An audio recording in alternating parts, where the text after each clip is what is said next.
Hola, ¿qué tal? Muy buenas noches, bienvenidos a Noticias 22. Qué gusto estar con Rafael García Villegas. Rafa, ¿cómo estás?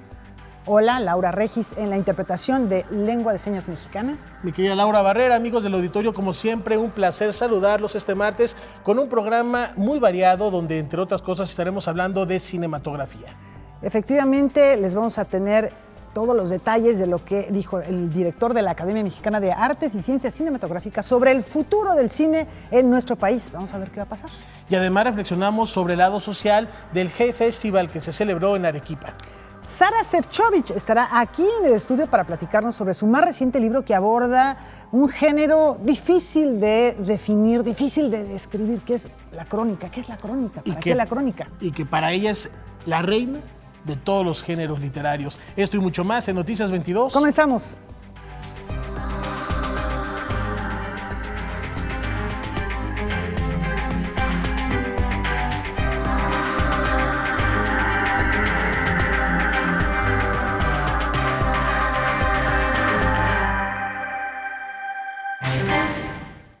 Por utilizar el ensayo como herramienta del conocimiento, la Academia Mexicana de la Lengua celebra la trayectoria de Alfredo López Austin. Y esto lo hace con el Premio Internacional de Ensayo Pedro Enríquez Ureña. El historiador Alfredo López Austin recibió por parte de la Academia Mexicana de la Lengua el cuarto Premio Internacional de Ensayo Pedro Enríquez Ureña, en una ceremonia en donde se exaltó la importancia de su obra, pero también la necesidad de reconocer a nuestro país como una nación mosaico, una nación diversa. En primer lugar, una enorme satisfacción, pero creo que la Academia Mexicana de la Lengua comete una imprudencia al darle un premio a un viejo, porque esto no nada más se recibe con muchísimo gusto, sino que impulsa a escribir. Yo no sé si sea conveniente todavía que esté recibiendo yo impulsos, pero en fin, ya lo hicieron, a ver qué sale de todo esto. En su discurso, el historiador y ensayista habló sobre las utopías y los hombres que han estado detrás de ellas, como Tupac Katari, Overa, y de México, María López o María Candelaria de Chiapas y Teresa Urrea de Santa de Cabora, todos ellos olvidados por la historia oficial. Varios hombres que quedan únicamente mencionados en nuestra historia como líderes que evidentemente no pudieron llevar a cabo sus sueños. Lamentablemente, nada más mencionaré sus nombres porque, como puede suponerse, si voy a hablar de utopías, tengo que concentrarme en las utopías, en primer lugar, de un hombre muy notable que creó su utopía tomando México como base, que fue precisamente Pedro Enríquez Ureña. Acompañado en el presidio por Jaime Labastida, Adolfo Castañón y Felipe Garrido, Alfredo López Austin se declaró zapatista y señaló que México está pasando por momentos difíciles. Por otra parte, se asemeja el México de hoy al país prototipo de esta gran desgracia de la que habla Eduardo Galeano, de las venas abiertas de América Latina. Hasta en lo material, México tiene sus venas abiertas en el mismo suelo, en el mismo subsuelo, con todas las minas que están a cielo abierto, contaminando todo nuestro país. Para muchos pueblos indígenas de México, ha sido una invasión totalmente destructiva que no deja ningún beneficio para el país. Por último, y como lo mencionó al recibir el premio, esto le sirvió de estímulo para seguir escribiendo sobre dos temas. El primero, sobre cómo los dioses crearon el mundo, y el segundo, sobre la representación en imágenes de la cosmovisión de los pueblos originarios. Noticias 22, Alberto Aranda. El futuro del séptimo arte nacional está en la mesa. Ernesto Contreras, quien es presidente de la Academia Mexicana de Artes y Ciencias Cinematográficas, presentó su estrategia de trabajo. Ahí reflexiona sobre los retos para la nueva generación de cineastas de nuestro país. Por años se criticó el mal funcionamiento de la Academia Mexicana de Artes y Ciencias Cinematográficas. También en repetidas ocasiones se ha hablado de su inevitable cierre, pero ahora el gremio se muestra más unido y dispuesto a reinventarse sin dejar de lado los temas importantes. Estar muy atento a lo que va a pasar con el Tratado de Libre Comercio, por ejemplo. Por supuesto, dar continuidad a todos los eventos que hacemos año con año. Recordemos que no solamente organizamos los Arieles, sino restauramos películas, organizamos foros, organizamos galas, exposiciones, ciclos. Y ahora, considerando esta nueva sede, que es la Casa Buñuel, bueno, pues hay un programa de actividades que vamos a realizar a partir de enero del próximo año, que consisten en conversatorios, clases magistrales, ciclos, conferencias, exposiciones y demás. Sin lugar a dudas, el presupuesto siempre es tema. El año pasado casi cancelan la ceremonia de entrega de los premios Ariel por falta de dinero. Y justamente uno de los planes, de los objetivos a largo plazo es ser, si no totalmente, pero sí una buena parte de autosuficientes financieramente hablando. Así que, bueno, vamos a ver cómo termina de irnos con la asignación de presupuestos este año, para lo que viene en 2018, y complementarlo con alianzas básicamente, ¿no? El 2018 es una fecha importante para la Academia Mexicana de Artes y Ciencias Cinematográficas, pues celebran la edición número 60 de los premios Ariel. Para la entrega número 60 del Ariel tenemos sí, cosas muy especiales que anunciaremos en su momento. Por supuesto es una ocasión especial para nosotros y básicamente creo que tiene que ver con toda esta intención de esta nueva gestión, que es como de crear comunidad, ese sentido de pertenencia tan importante para nosotros y por supuesto abrirnos a las nuevas generaciones. El 4 de diciembre realizará la MAC una función especial de la película La Barraca, dirigida por Roberto Gabaldón. Gracias al equipo de restauradores de la Filmoteca de la UNAM, este largometraje, estrenado en 1945, lucirá mejor que nunca. Noticias 22, Julio López. Nuestros parabienes para Ernesto al frente de la Academia de Artes y Ciencias Cinematográficas de nuestro país. Y les comentamos que después de que el pasado domingo la Feria Internacional del Libro Infantil y Juvenil registrara una de las afluencias más altas en su historia, estamos hablando de 82,000 visitantes, la secretaria de Cultura, María Cristina García Cepeda, recorrió este martes 14 de noviembre las diversas carpas, módulos, stands y foros instalados en el Parque Bicentenario para la gran fiesta editorial. Y por su parte, Marina Núñez Vespalova, directora general de publicaciones, acompañó a la secretaria durante este recorrido y le informó que se prevé que en su edición número 37 esta feria logre mayor asistencia que la que tuvo esta vez más en su historia. Bueno, pues visitaron la carpa del estado de Baja California, donde platicaron con los talleristas, con los cuentacuentos, que ofrecieron una sesión a los niños de la primaria Mariano Matamoros. Y durante el recorrido, Marina Núñez afirmó que esta es una de las ferias que más dialoga con el público en el mundo y que ofrece la oferta más variada, por esto reciben a tantos y tantos alumnos de escuelas que pueden disfrutar en una misma hora de decenas de actividades, porque recordemos, Laura, no solo se trata de literatura, también hay música y teatro. Sí, también hay actividades paralelas. Y también recorrieron el módulo de la Secretaría de Educación Pública, donde se encuentran los libros infantiles del programa Nuevo Modelo Educativo, así como la carpa de actividades científicas, donde en la sesión los talleristas enseñaron a los niños a crear un robot y a conocer los secretos de diversas especies marinas. Asimismo, María Cristina García Cepeda estuvo presente en las 2 bebetecas de la FILIG, donde se impartía un taller de cuentos y canciones para motivar a los pequeños a desarrollar su expresión corporal entre cojines de colores. Bueno, y el recorrido continuó, Rafa, por si esto no fuera suficiente, después pasaron por el foro de medios donde unos malabaristas ofrecieron una función y siguieron hacia la carpa geodésica donde Marina Núñez le explicó a la secretaria el avanzado sistema de proyecciones envolventes que permite a los asistentes vivir una experiencia tridimensional. Bueno, son las nuevas tecnologías que ya se están aplicando a todos los ámbitos y desde luego ahí la literatura, los libros están presentes. Y no podía faltar el módulo de Canal 22 denominado Click Clack, que este año ofrece a los visitantes un memorama con diversas figuras en el que los niños pueden participar para ganar alguno de los premios. Y la invitación se las extendemos a ustedes. Recordemos que esta Feria Internacional del Libro Infantil y Juvenil continúa hasta el próximo 20 de enero y de verdad no hay que perdérselo. La cita es en el Parque Bicentenario al norte de la Ciudad de México. Efectivamente, ahí está una propuesta de recorrido, podría ser algo así, ¿no? Para aprovechar no solo el fin de semana, sino el puente completo. Y con esto nos vamos a una pausa. Al regresar, los ecos del High Festival.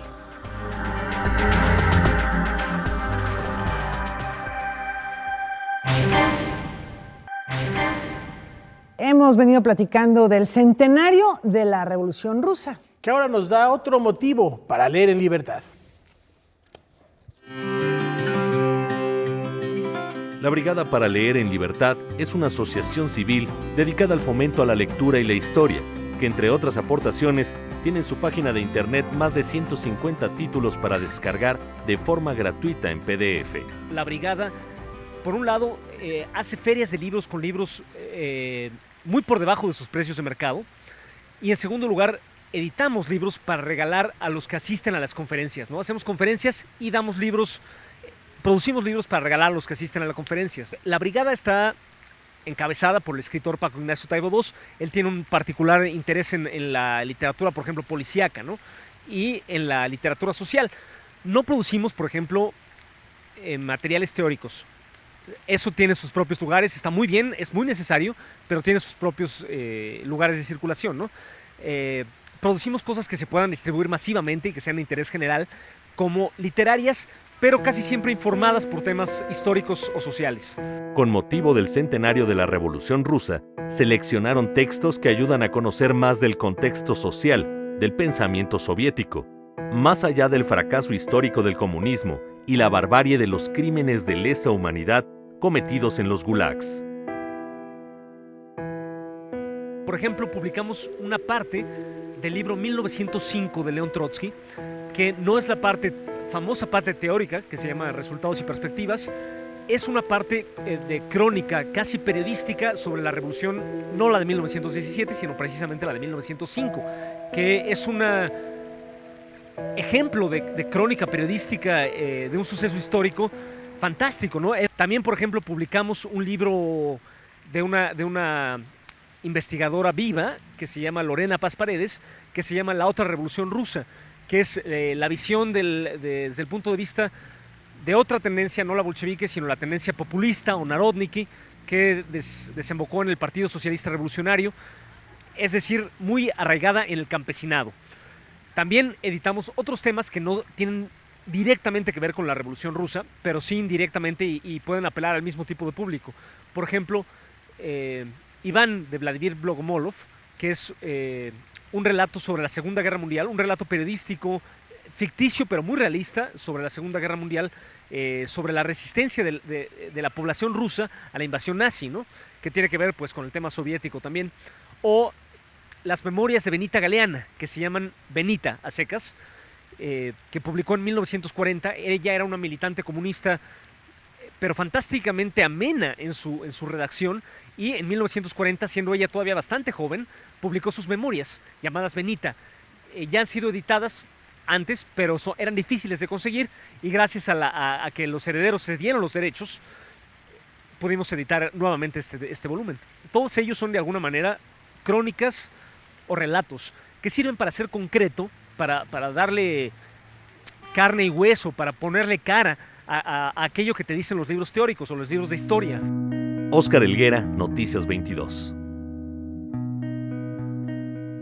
Y ayer concluyeron las actividades del Hey Festival en Arequipa. Se puso bien, una muy buena cobertura por parte de Noticias 22. Y recordemos que no solo es literatura, también los temas sociales ocupan un rubro relevante en este encuentro. Y allá, todavía en Perú, sigue Irma Gallo, nos tiene el reporte completo de un tema muy delicado. En este caso es un tema muy doloroso, un tema que tiene que ver con violencia, con feminicidios que ocurren en muchas partes del mundo, pero bueno, concretamente aquí se habló de Perú.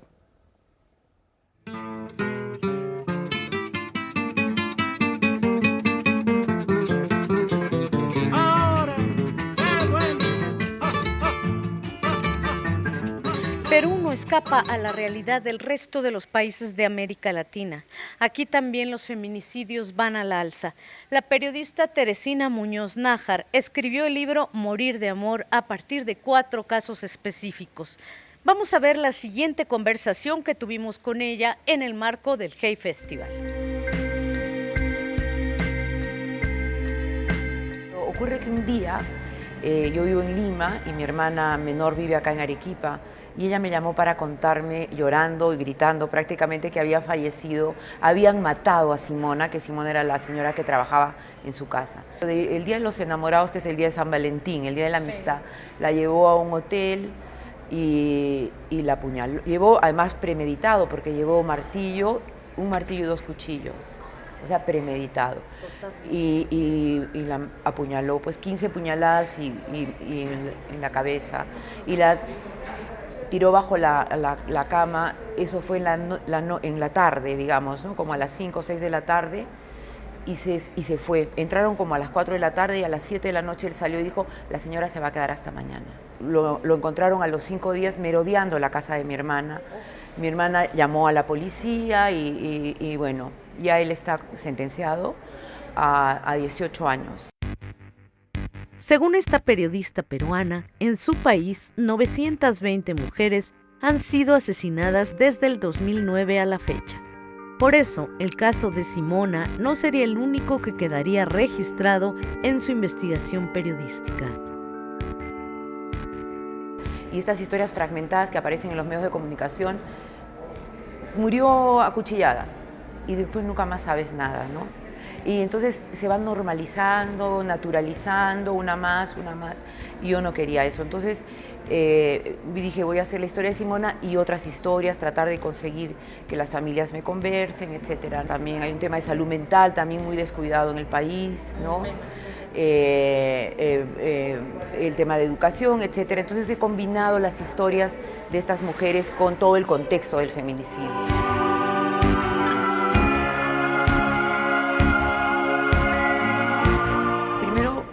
Ponerles rostro a estas mujeres que representan a todas las mujeres, porque son mujeres como cualquiera podemos haber sido tú o yo o mi hermana o mi prima o mis sobrinas, etcétera, o mis amigas o las hijas de mis amigas, y somos todas mujeres que tenemos proyectos, sueños. Teresina Muñoz Nájar también conversó con hombres, tanto feminicidas como especialistas.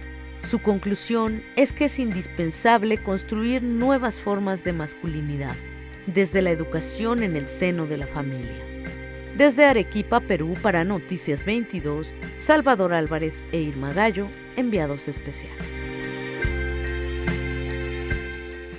Bueno, pues situación realmente lamentable, dolorosa, hiriente para los países de América Latina. Y platicábamos hace unos instantes también con Irma y con Salvador Álvarez, quienes hicieron nuestros reportajes, que apenas está llevando esta idea de consignarlo de alguna manera, de manera masiva, de manera social. Entonces es muy importante ponerlo en la mesa y reflexionar al respecto. Y en otros temas, Rosario Vidal nos propone recorrer 3 lustros de celuloide con una retrospectiva que rescata la historia de la cinematográfica Marte. Vamos a conocerla.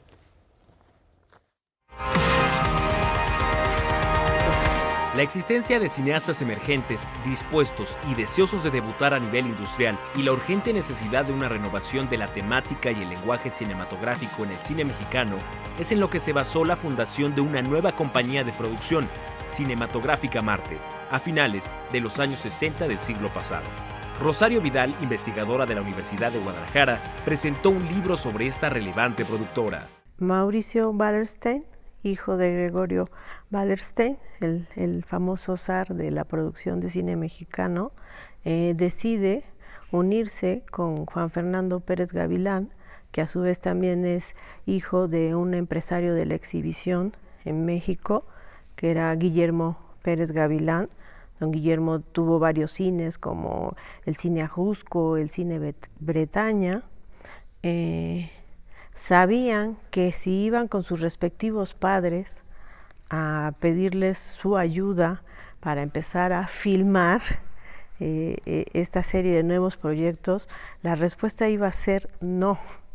Entonces ellos deciden unirse y formar Cinematográfica Marte para precisamente poderle dar acceso a nuevas ideas, nuevos guiones, nuevos directores e inclusive nuevos actores, ¿sí?, que querían hacer planteamientos diferentes.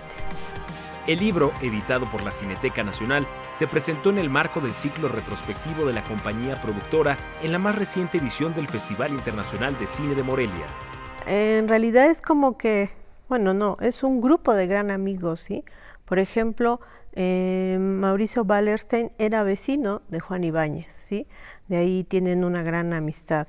Por el otro lado, todos se solían reunir en el Perro Andaluz, ¿sí? Mauricio, Juan, Pepe Estrada, por supuesto, Tony Esber, Salomón Leiter, todos se juntaban, ¿sí?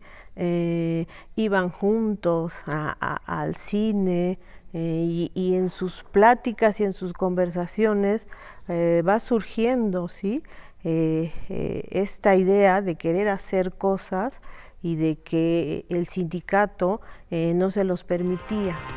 17 películas conforman el corpus total de Cinematográfica Marte, que inició sus actividades con la emblemática Los Caifanes, que a 50 años de realizada, está considerada como una de las mejores 100 películas del cine mexicano y que ha sido restaurada por la Cineteca Nacional. Este libro se complementa con los datos que encontré sobre la censura también de algunas de estas películas. Después viene toda la filmografía y críticas y notas de reportajes. Con información de Salvador Perches Galván, Noticias 22. Vamos a hablar de música. En busca de nuevas sonoridades, Susana Zabaleta le da un sazón, Laura, a su más reciente producción discográfica. Le pone un toquecito así como de salecita, ¿no? ¿Lo probamos? Vamos a ver.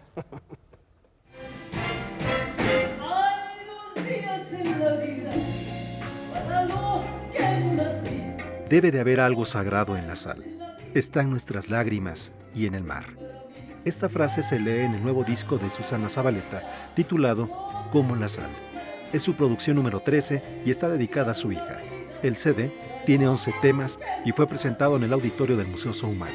Yo creo que la sal es totalmente indispensable. La sal es como, bueno, hay una cita que dice, eres la sal de la vida. Te quiero más que a la sal, como decía Cornelia en Shakespeare, ¿no? No hay manera de vivir sin sal. Entonces, yo creo que le puse a este disco como la sal precisamente por eso. La producción de este disco fue de Alejandro Cervantes. El resultado pasó por varios años de trabajo, donde Zabaleta buscaba crear un sonido afroamericano y caribeño en canciones pop, para una interpretación íntima. Entre los temas seleccionados están Kumbala, de La Maldita Vecindad y Los Hijos del Quinto Patio, 2 días en la vida, de Jarabe de Palo, Puede, de Marlango, Hasta la Raíz, de Natalia Lafourcade, o Uno, de Julieta Venegas, además de otros temas nuevos. Hay momentos en que solo lo romántico te mueve, o hay momentos en que solo lo rítmico te mueve. Y yo creo que a alguien como yo, y como muchas otras mujeres, lo que nos mueve son las palabras, el ritmo, el amor, el desencanto, ¿por qué no? El desamor. Es esa mujer que ha pasado desde lo más triste hasta lo más profundo, hasta encontrarse que los 50 años la gente no se muere y las mujeres menos. A entender que a los 50 años una mujer entiende y sabe, o sea, tiene esa sabiduría tal que puede hablar y decir y enseñar y abrir un panorama totalmente diferente a las mujeres que vienen detrás. Como la sal también está disponible en descarga digital en más de 70 países. Susana Zabaleta también participará en la producción de Carmina Burana de Carl Orff, que se presentará en el Auditorio Nacional el 22 y 23 de noviembre. Noticias 22, Huemansi Rodríguez. Una súper recomendación que no se pueden perder. Y antes de irnos a la pausa, les recordamos que en unos minutitos se estrena el programa especial de Noticias 22 dedicado a Yves Klein. Yves Klein que va a presentar un recorrido por diversas etapas de la obra de quien es considerado uno de los artistas más revolucionarios, influyentes, que sacudieron el arte del siglo XX. Y además que es creador de este singular color que lleva su nombre, el azul Klein. Los invitamos. Ahí ese es el azul Klein, el que acaban de ver. Los invitamos a que se queden, por supuesto, en sintonía de Canal 22 y que se den también una vuelta al Museo Universitario de Arte Contemporáneo para disfrutar esta exposición que detona este especial. ¿La pausa, Laura? La pausa, muy breve.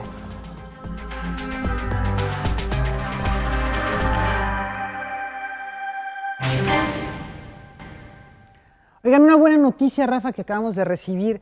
El ensayista, traductor, poeta David Huerta va a recibir el premio de excelencia en las letras José Emilio Pacheco 2018. Que se otorga en la Filey. Enhorabuena, de verdad, por ese reconocimiento, pero no es el único, también hay otra cosa que celebrar, Laura. Efectivamente, Rosa Montero. De Rosa Montero, por su trayectoria novelística, periodística, ensayística, recibe el Premio Nacional de las Letras Españolas 2017 que otorga el Ministerio de Educación, Cultura y Deporte de ese país. Enhorabuena también para Rosa, un fuerte abrazo. 2 reconocimientos, 2 premios. Y ya que estamos hablando de artistas, autodefinida como una coleccionista empedernida, la investigadora Patricia Lagarde nos desafía a interrogar lo habitual. Por habitual, nuestro entorno se vuelve inadvertido. Patricia Lagarde, fotógrafa, revalora los objetos que nos acompañan toda la vida gracias a su retrospectiva Interrogar lo habitual, que se presenta en la Galería Patricia Conde. A través de imágenes desprovistas de contexto, no tienen nada detrás, el mismo fondo, la misma luz. Que ya no tienen historia. Tú vas a hacer la propia historia. Lo que te remita esa botella de Coca-Cola o ese tenedor va a ser una historia personal y única, llena de símbolos y de significados distintos a los míos, ¿no? Es otra vez otra manera de representar el mundo. Gran parte de su producción ha quedado plasmada en otro tipo de soportes. A mí me interesa mucho que el soporte de mis imágenes esté dentro de un objeto de esta naturaleza. ¿Por qué? Porque tiene que ver con cómo lo vas a tomar, cuánto pesa, cómo te vas a aproximar a él, qué narra el libro, qué imagen está delante de otra y por qué. Y puedes utilizar diferentes papeles, puedes utilizar tipografías como estas que vienen de una imprenta de tipos móviles, puedes abrir hojas de diferentes formatos. Entonces me interesa mucho que mi trabajo quede en este objeto que se llama libro de artistas. Lagarde categoriza los objetos, resaltando la polisemia de los mismos. Este libro habla sobre las categorías. ¿Por qué cambiar, trastocar las categorías? Porque vas a crear vínculos que antes no existían, vas a ver cosas que antes no veían, van a adquirir cualidades poéticas las cosas. Por ejemplo, si yo hablo de objetos con alas, objetos felices, objetos que suenan con el aire, objetos que duermen al amanecer, cobra cada uno otra dimensión. Y de eso se trata esta categorización de objetos. Interrogar lo habitual permanecerá abierta en la Galería Patricia Conde, especializada en fotografía. Va a permanecer 2 meses. Yo invito a todos a que vengan y platiquemos y disfrutemos de un trabajo, de una manera de pensar el mundo que puede ser provocadora de otras ideas y de otros sentimientos. Con información y texto de Salvador Perches Galván, Óscar Helguera, Noticias 22. Los acuerdos firmados entre las Secretarías de la Armada de México y la de Cultura continúan cosechando frutos. Karen Rivera nos tiene el reporte.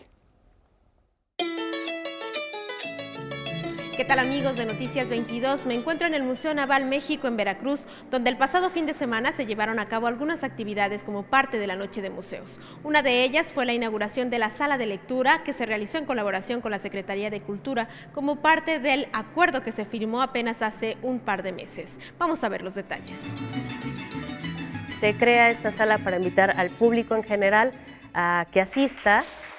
con el fin de fomentar el hábito a la lectura y tener adquisición de nuevos conocimientos. Tenemos aproximadamente 150 publicaciones en esta sala de lectura. La intención es que crezca, que la gente done también libros para que esta sala de lectura se enriquezca. Y bueno, tenemos autores como los clásicos, Octavio Paz, Juan Rulfo, Efraín Huerta, muchísimos autores de interés y bueno, también una gama impresionante en cuanto a novela, gramática, cuento.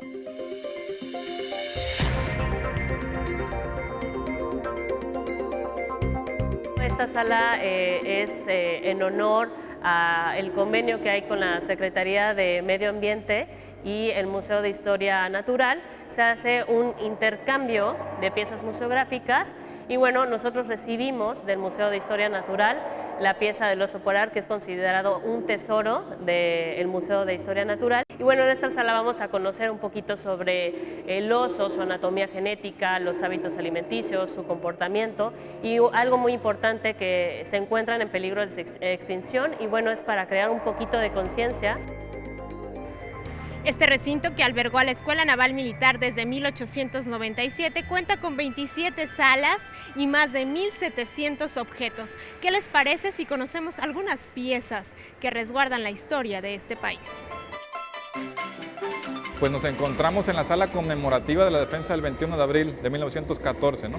Donde los cadetes de la naval participan en contra de la fuerza extranjera, que en este caso son los americanos, y cuando huyen se llevan de las pocas cosas que pueden rescatar, es la bandera que tenemos aquí a mis espaldas, ¿no? Que es la bandera que se ondeaba ese 21 de abril del 14. Nos encontramos en la sala de la Segunda Guerra Mundial, y precisamente hablar de los buques es posicionarnos 3 años antes del inicio de la Segunda Guerra Mundial, en el 36. Lázaro Cárdenas, ante lo inminente que resulta este conflicto, toma algunas medidas, ¿no? Y parte de esas medidas es adquirir 3 buques en España, 3 cañoneros, que es el buque Guanajuato, precisamente, que es esta réplica que tenemos, el Querétaro y el Potosí. Y también adquiere un transporte de guerra, que es el buque Durango.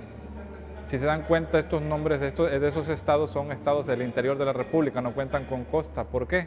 Porque con semillas provenientes de estos estados es que se van a pagar estos buques a España. Estamos en la sala de la navegación astronómica, ¿no? Haciendo un poquito de contexto histórico, vamos a mencionar que el astrónomo egipcio Claudio Ptolomeo crea un tratado astronómico en el siglo II. Y ese tratado astronómico sirve de precedente para que cartógrafos y navegantes comiencen a crear instrumentos y así obtengan su posición dentro del globo terráqueo, ¿no? Y así es como encontramos estos instrumentos que van desde el cuadrante o cuarta parte de un círculo que sirvió originalmente para medir la altura angular de la estrella Polaris, ¿no?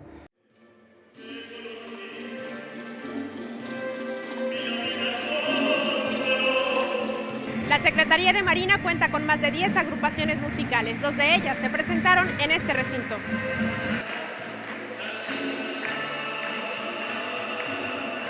Tratamos de fomentar la cultura naval hacia el país a nivel nacional e internacional.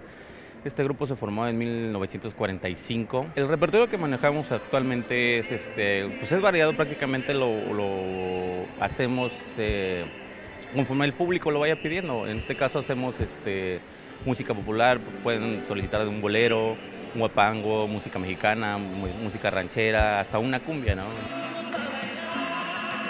Yo pertenezco a la orquesta de cámara.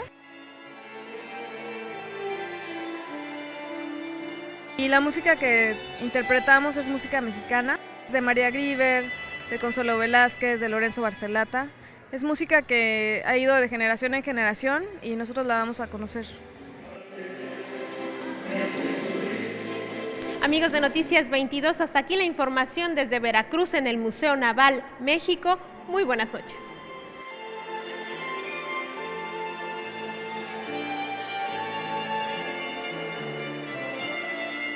¿Cuánta música puede encerrar la poesía? Aquí les ofrecemos un banquete de 3 tiempos precisamente para vivir de oído. Al niño que yo fui, le diría en voz baja, esa rabia se puede dibujar, los muñecos que robes harán ruido, un hemisferio tuyo va a ser huérfano. Vivir de oído, el más reciente poemario de Andrés Newman, publicado por Almadía, está integrado por una selección de poemas escritos en el más reciente lustro y que, en mucho, tienen un tono autobiográfico. Vivir de oído tiene 3 partes. La tercera es quizás como más vinculada con el arte poético mismo, son reflexiones sobre la poesía, pero las 2 primeras tienen que ver con recuerdos familiares, con pérdidas de seres queridos y con poemas amorosos, y quien dice amor dice desamor también, por supuesto, son las 2 caras de la misma moneda o del mismo miedo. Al joven que ya dejo le diría: no creas que en el tiempo hay un mensaje, correr es impuntual, elijamos camisas de colores absurdos. Para el narrador y poeta, el primer género que cultiva es la poesía, uno de los géneros, afirma, más difíciles, tanto para escribir como para leer. Creo que existe esa idea de la dificultad de la poesía, pero creo que en parte es falsa. Creo que tiene que ver con la falta de costumbre que en muchas ocasiones hay de leerla. No me parece que la poesía sea más difícil de leer que una novela, pero sí que creo que la familiaridad con la lectura de narrativa hace que nos lo parezca. No olvidemos que durante muchos siglos la poesía fue lo que más se leyó y a veces lo único que se leía, ¿no? En la antigua Grecia la poesía transmitía el conocimiento, ¿no? Porque estaban entrenados. Al viejo que seré le pediría que me recuerde así, arrugando papeles para tantear su cara, que por favor me cuente si va a venir despacio. Vivir de oído es un volumen de 58 páginas y poemas que mucho tiene de musical. Vengo de una familia de músicos. En mi familia la música era un lenguaje familiar y una manera de comunicarse, a veces mejor que con las palabras, y quizás eso ha condicionado mi manera de acercarme a la palabra, ¿no? Tengo la sensación de que sí, la poesía es un género musical, pero también pienso que la música puede ser extremadamente literaria, ¿no? Con información y texto de Salvador Perches Galván, Óscar Helguera, Noticias 22. Bueno, ya en 1976 Leonard Bernstein había dicho y analizado que la música es un lenguaje tan completo como el lenguaje articulado, tiene gramática, tiene fonética, tiene todos los elementos para comunicar, simplemente que no es el idioma que aprendemos como lengua madre y por eso no nos comunicamos. No obstante, la musicalidad que tiene la poesía y la música per se sí transmiten mucho más que palabras, inclusive emociones. Muy bien dicho, Rafael. Muy bien dicho. Me dejaste con la boca abierta. ¿Tienes pasaporte? Pasaporte para recorrer todo el mundo.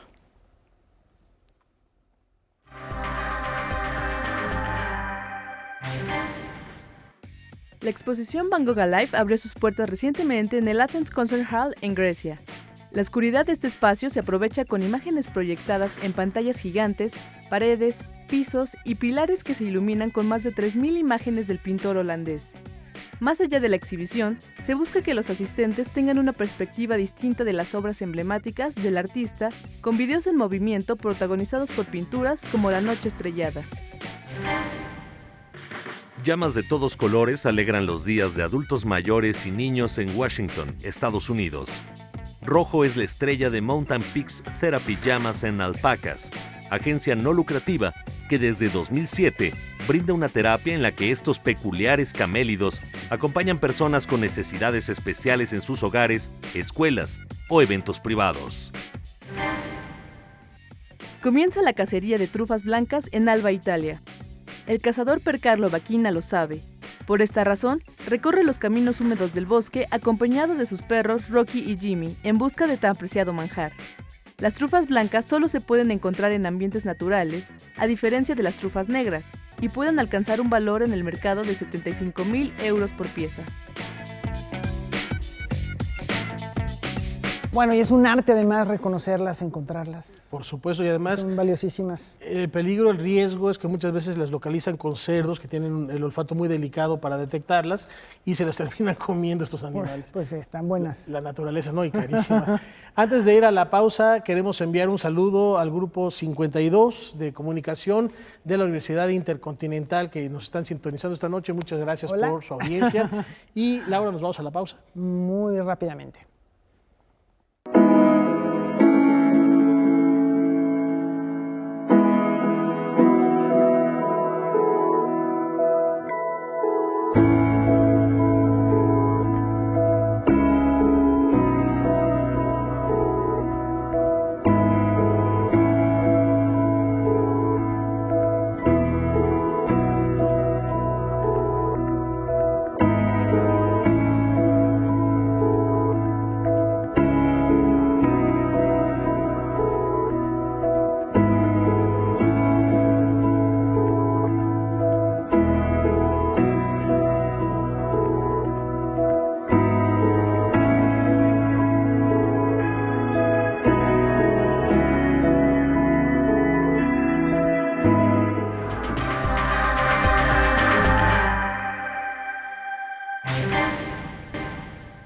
¿Qué se imaginan si les hablo de las políticas del cuerpo? Sí, las políticas del cuerpo. Bueno, pues el antiguo Colegio de San Ildefonso presenta algunas propuestas a esta pregunta, a esta idea, planteadas por Gabriela Gutiérrez Ovalle.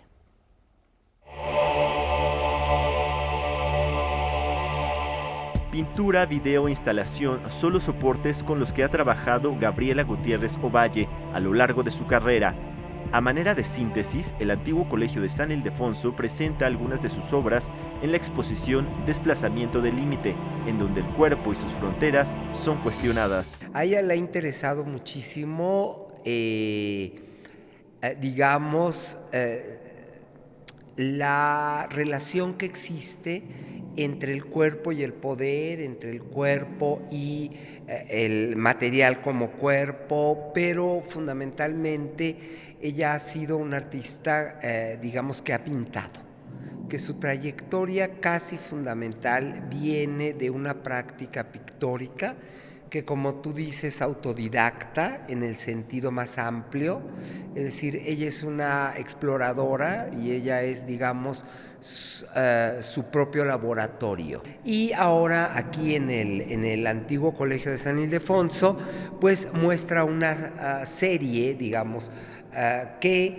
una serie de obras que se complementan entre lo que llamaríamos pintura, que yo lo extendería a un sentido también de instalación y a un sentido de mural.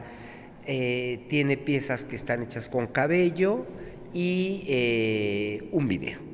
Todo esto se complementa porque tiene como línea, como tema fundamental, ¿sí?, la relación del cuerpo con el poder y la relación del cuerpo con sus límites, pero no solamente sus límites,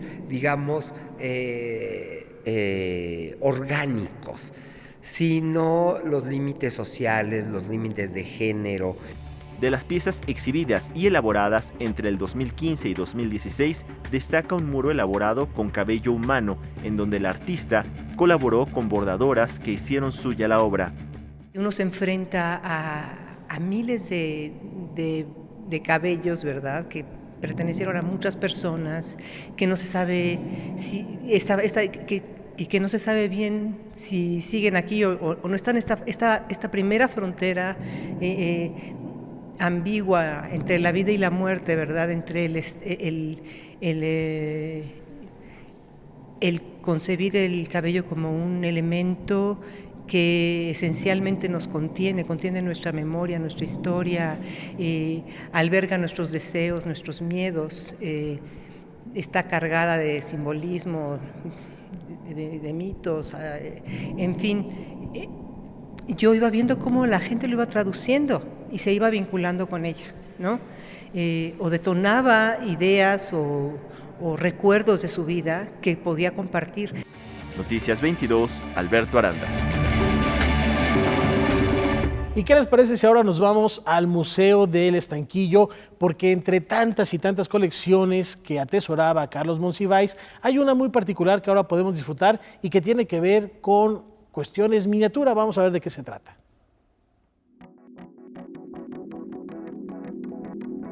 El desaparecido coleccionista de arte Ricardo Pérez Escamilla dijo que Carlos Monsiváis tenía a sus gatos y sus miniaturas. Esta frase es una clara alusión a lo que el escritor más apreciaba. De entre sus colecciones, que han dado vida a diversas muestras en el Museo del Estanquillo, nunca antes se había exhibido parte de sus más de 1000 miniaturas. Una selección de estas integra la exposición El juego y el arte de la miniatura. Las miniaturas están manufacturadas en diversos materiales: madera, pasta, hueso de vaca, semillas de chabacano o hueso de aguacate. Hay grabados de José Guadalupe Posada y títeres de la compañía Rosete Aranda. Pero de los 16 artistas y artesanos autores de estas obras, solo 2 están vivos. Uno no fue localizado y el otro es Alfredo Velázquez Lona.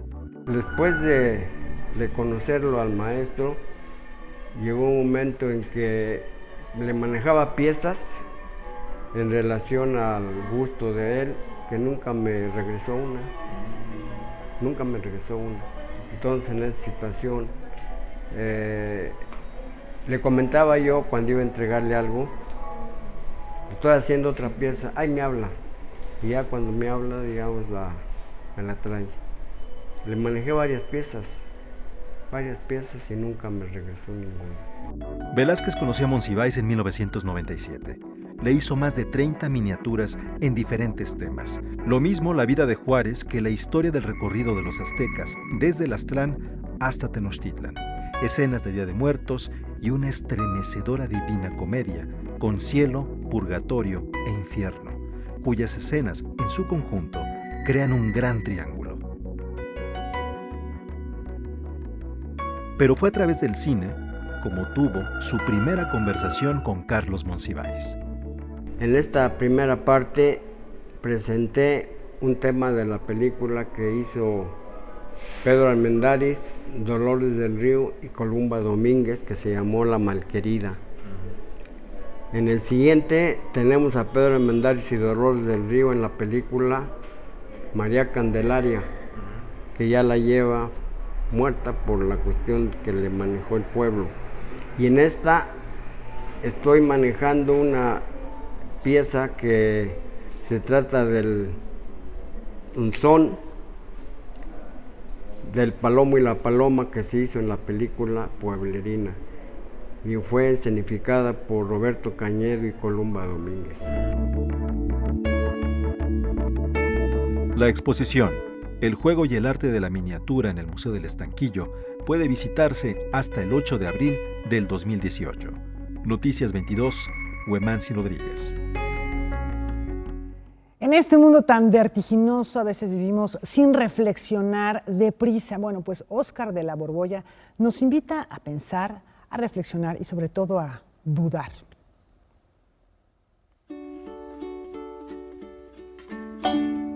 Eso de vivir con el piloto automático puesto de aquí hasta la última estación, que es la muerte, es haber pasado en blanco por la vida.